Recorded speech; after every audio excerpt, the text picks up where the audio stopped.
Hello, thank you for tuning in to the YouTube channel. I appreciate you being here.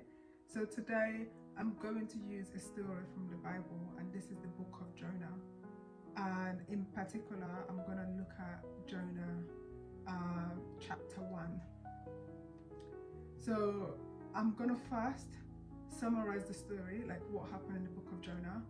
And second, I'm going to analyze what was going on in the story from my perspective, and then I'm going to apply the story and the knowledge that we've gained from the book, from the story of Jonah, to our lives, and how you can use that as a wisdom and how we can navigate our world using that text. So firstly, the story of Jonah. So Jonah lived. Jonah was a Hebrewnite. So Jonah was a Hebrewnite. He was a Jew, and he lived in this city where there was a lot of. Actually, I'm not sure if he lived in the city, but he had a word from God. So God told Jonah.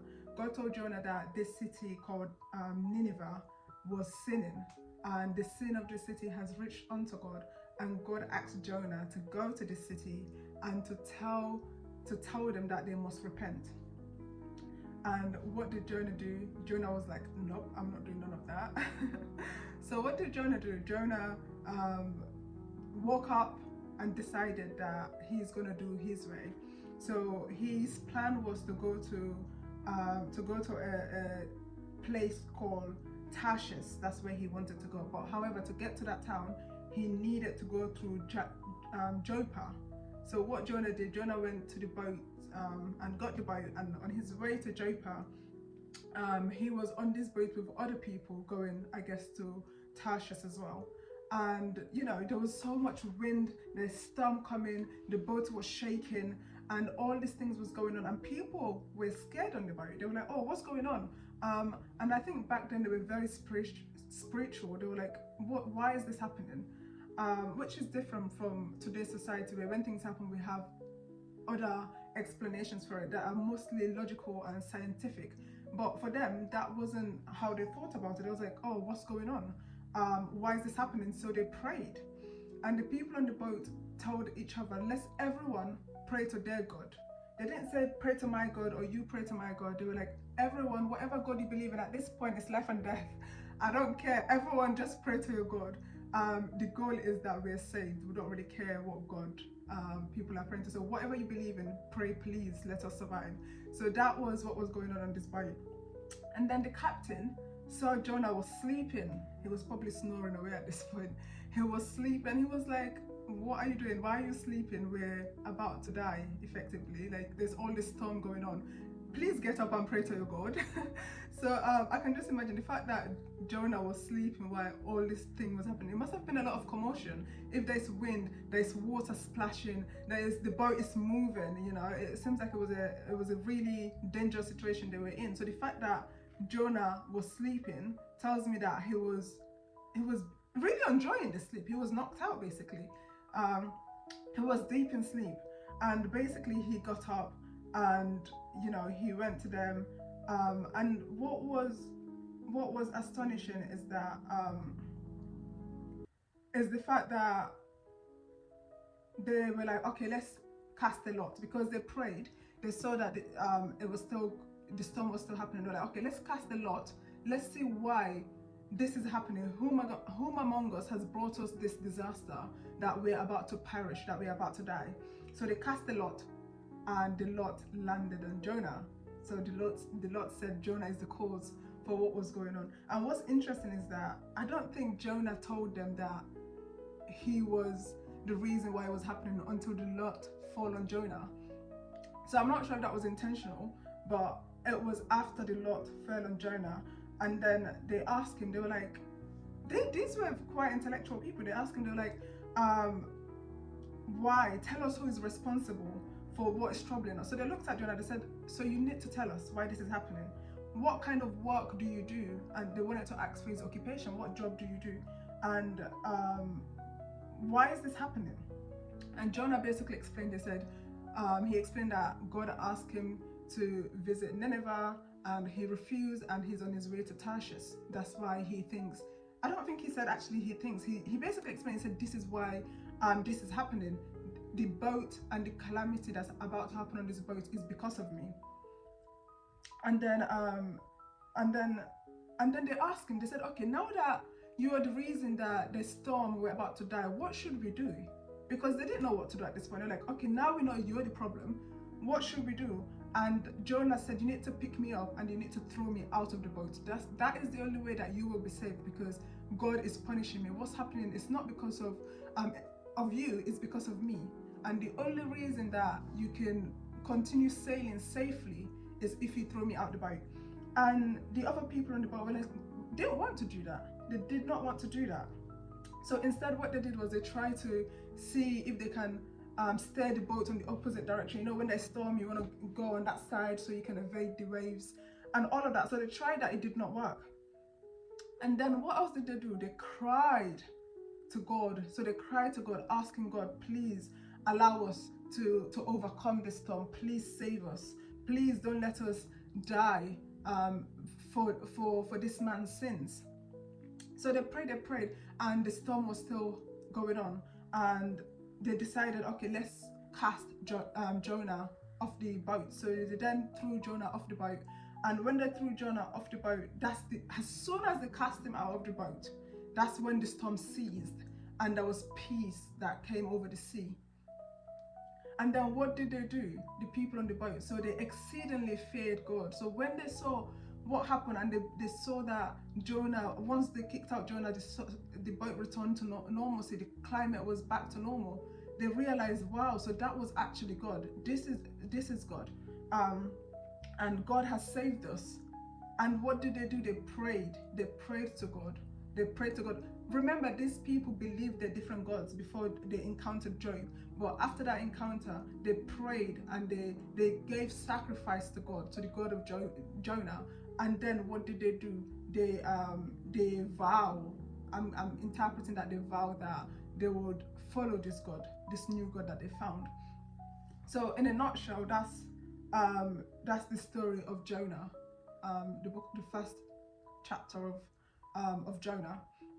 So now let's move on to the analysis part of this story. So the point that I wanted to emphasize is the fact that these men on the boat, they were tolerant, right? They were tolerant.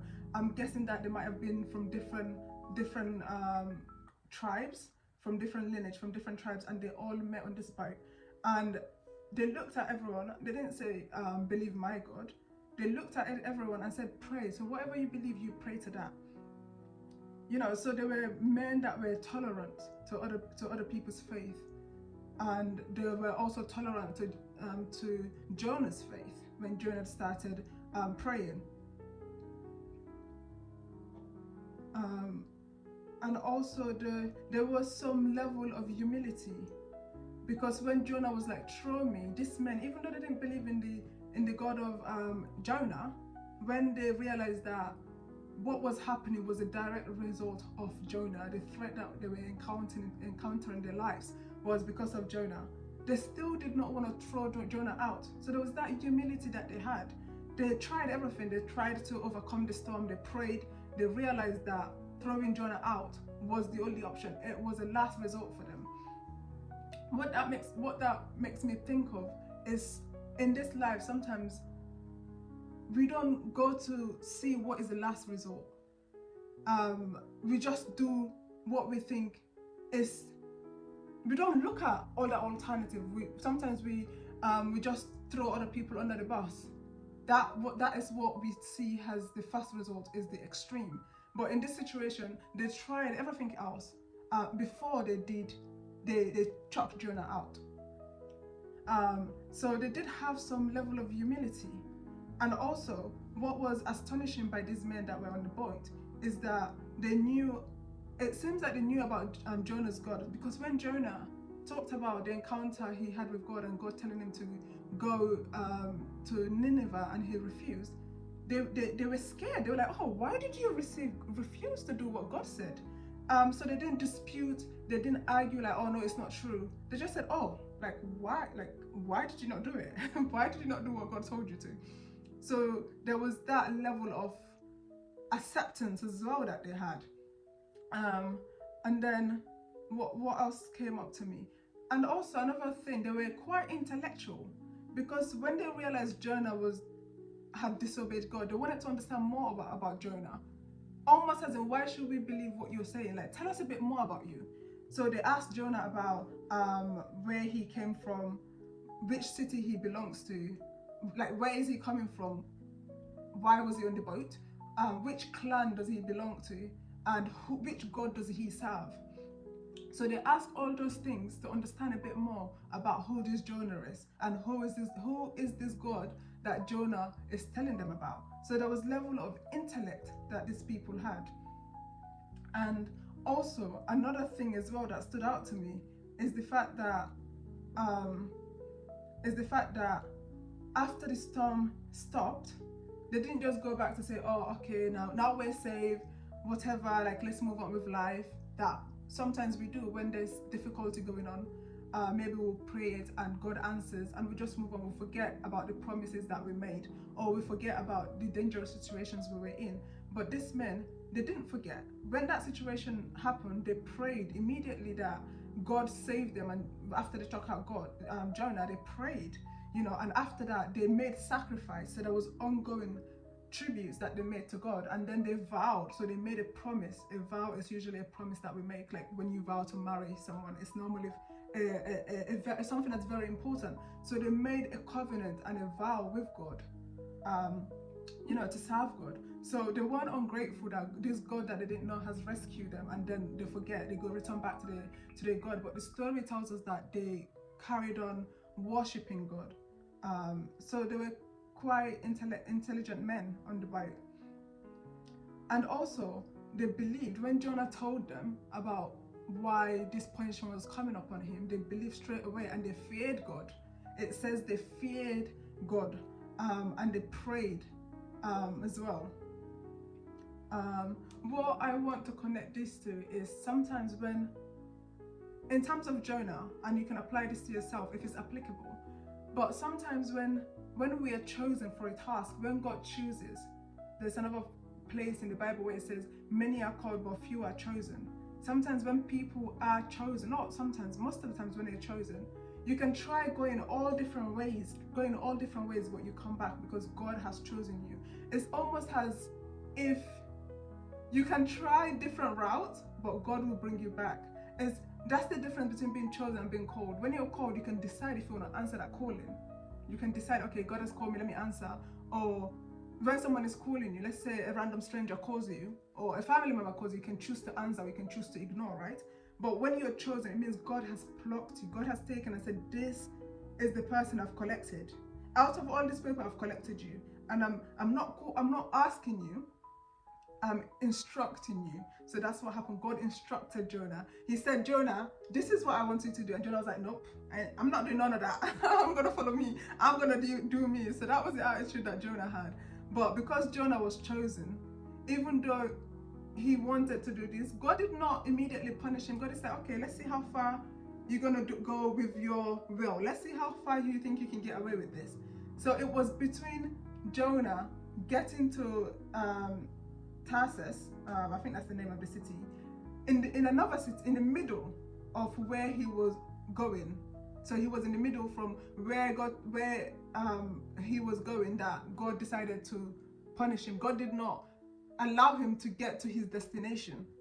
So all this was happening in between his destination, right? So the point I'm making is that when you're chosen, you might decide to go your way, but it's best that you go with God's way, because you might get turns and curves without going to your destination that you have for yourself. The sooner you do what God tells you, the easier the path is. Otherwise it gets, because if Jonah did as God had ordained, he wouldn't have gone through this situation where he almost died, he almost got other people killed, and he still hasn't arrived at his destination. So that's the point I'm making. You can try your way and that will lead to delay, but God will correct you when you are chosen, God will correct you. Being chosen isn't fun. Sometimes people are like, oh yeah, I'm chosen by God, you know, I'm so important, I'm so powerful, this, blah, and the third. But people that are truly chosen, when you look at the Bible, the people that were chosen, even Joseph did not want it. Joseph went through so much trials and tribulation. And then there was Moses, right? Moses was also chosen. He did not wasn't up and shouting, yes, I'm chosen, I'm, you know, God has chosen, I'm God's chosen one. It comes with grievance and with pain. And even Moses was like, God, can you not choose someone else?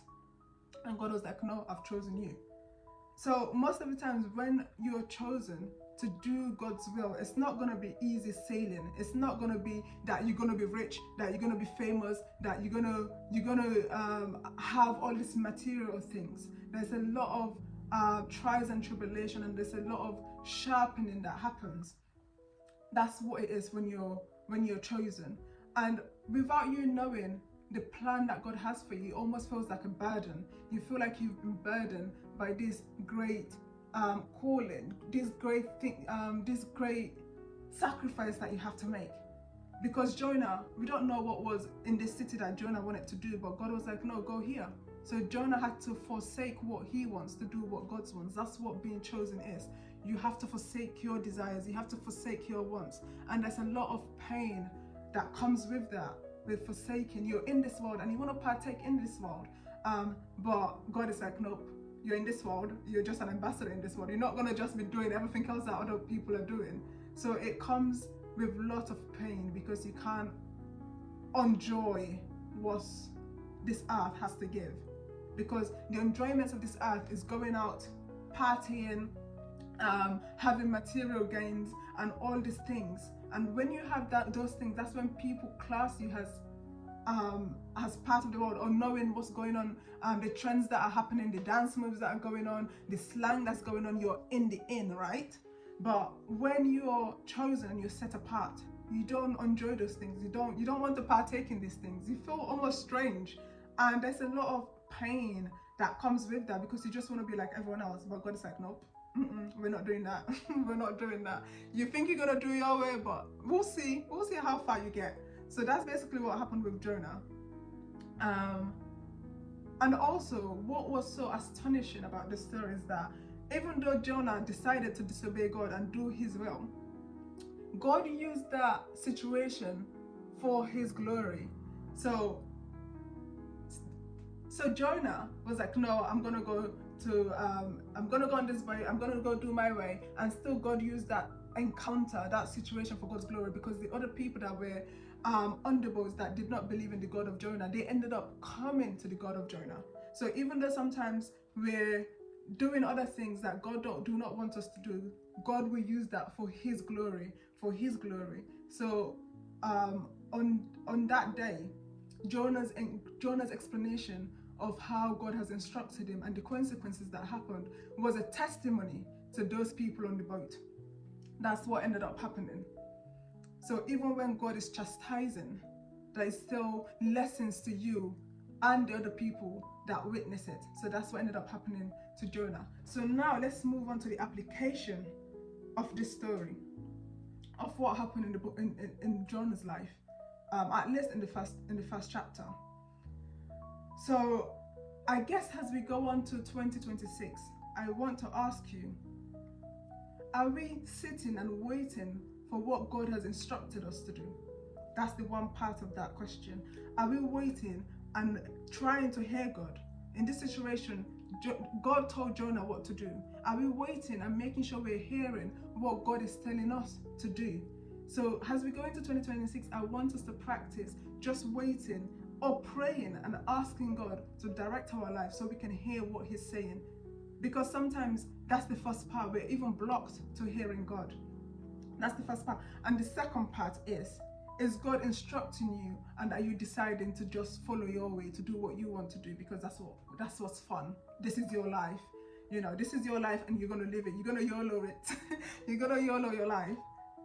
So that's the two questions. Are you listening to God to hear what God's saying? And the second part is God talking, and are you obeying to what God is commanding you to do? or are you disobeying that?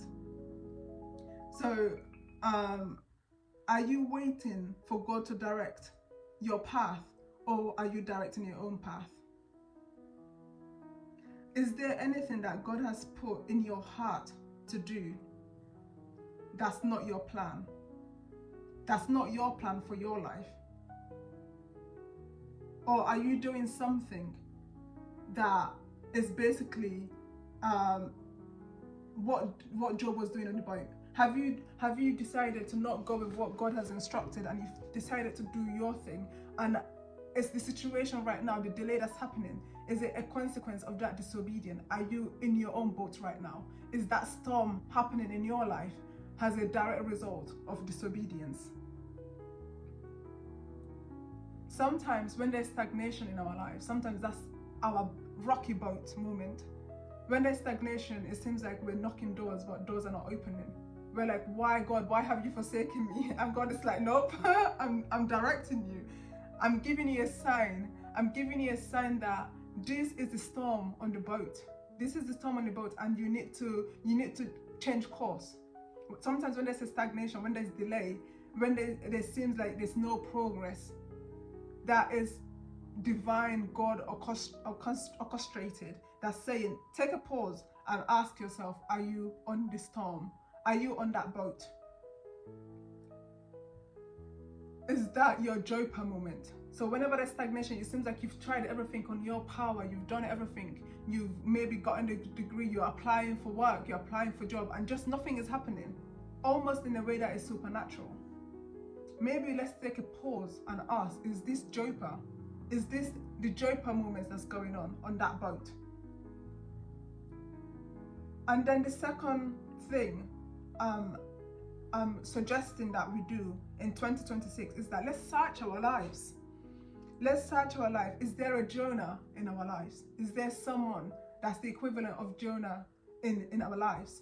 That's two part to that too. When I say is there a Jonah in our life, is there someone who is disobedient to God, whatever God is, and God has a result punishing them for that disobedience? And are we now in the ceasefire of what's going on between that person and God? Are we in the ceasefire? Is that the reason why this is going on? Because sometimes, for example, with the people on the boat, God wanted to punish Jonah. They were just casualties in that story. They just happened to be there. Therefore, the consequences that was going to fall on Jonah also was going to fall on them, but they were not the main targets of what was going on. So is there anyone in our lives that's a Jonah that is going through this stage of life, and because of that, we are connected to them, and is this the direct result of that? That's the first part of that. So we need to search, we need to go through the different people that we have in our lives. And also, once we identify there's a Jonah, this is if you're not the Jonah, because sometimes we are Jonahs in our own stories, in our own lives. We are the Jonah, right? But once you've identified, okay, you're not the Jonah, is there a Jonah in your life that you need to cast to sea? I know it sounds harsh, I know it sounds mean, because even the people on the boat, they didn't want to cast Jonah to the sea. They didn't know what was going to happen to him. They didn't know if he was going to die, if he was going to survive, if he was going to be eaten. Like they knew that if they cast him, maybe something bad is going to happen to him. So they were resistant, right? They were resistant to casting Jonah out the sea. So I know it's going to be difficult to, once you search and find out there's a Jonah, it's going to be difficult to cast them to sea. It's going to be hard, because it's likely that the Jonah would be someone that is our friend, someone that's a family member, someone that we care about. You know, Jonah seems like a stranger to these people, but your Jonah is probably going to be someone that's close to you, someone that is connected to you, or it could be a stranger. But the point I'm saying is that it's not going to be easy. So we need to search, is there a Jonah in our lives? And the best thing we can do is cast them to sea.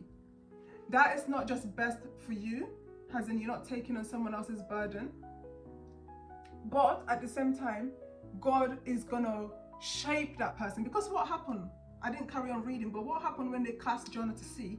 God sent something, a shark, I think, or a whale. The point is, Jonah was saved. Jonah was saved when they cast Jonah to sea. right? So God walked with Jonah. When God walked with Jonah, and Jonah grew in faith and understanding of the direction of God. Whereas if they didn't cast Jonah, I don't like it would have been probably a different story, right? But the point is they obeyed God. Once they realized this was what's happening, this was what God was saying, they casted Jonah to the sea. So sometimes we, even though it's painful, there are certain things that we need to let go. And a Jonah doesn't have to be a person. A Jonah could be things that we're doing in our lives that we know it's not good. Whether that's fornicating, or whether that's just anything that you're doing, maybe drinking or maybe lying, whatever is going on that you're doing that you know it's not pleasing to God, that could be your Jonah that you need to eliminate. So that's the situation there, is that a Jonah in 2026 that you need to let go of. And also sometimes what's best for us and the other person, like I said, is to cast them to the sea and let God do his work. Let God do his work in them, and let God do his work in us. And what happened when they cast Jonah? They prayed.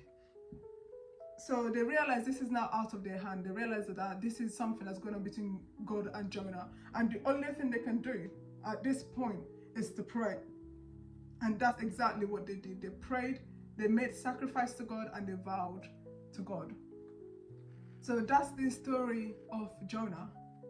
So I pray that as we go into 2026, we are able to be more in obedience of God's words, and we're able to let God direct our lives, direct our path, and we're able to see events and situations where we went with our will, with our desires, and be able to recognize that this is the boat moment. If there's stagnation, we recognize where that's coming from, and we pray that our hearts becomes obedient to God's will. I pray that 2026 brings you more self-reflection, awareness, growth, prosperity, and good health. And I pray that 2027 will not meet us where 2026 did. I pray that this year is going to be a year of growth, a year of just communion with God, and a year of allowing God to work in us. That's what I hope for. And I pray that you continue to come to my channel. I hope to do more videos this year, and hopefully you'll be part of the things that I'll be doing on this channel. And with all that being said, I wish you a great year, and I'll see you later. Don't forget to like, share, subscribe, and come back. Thank you. Bye.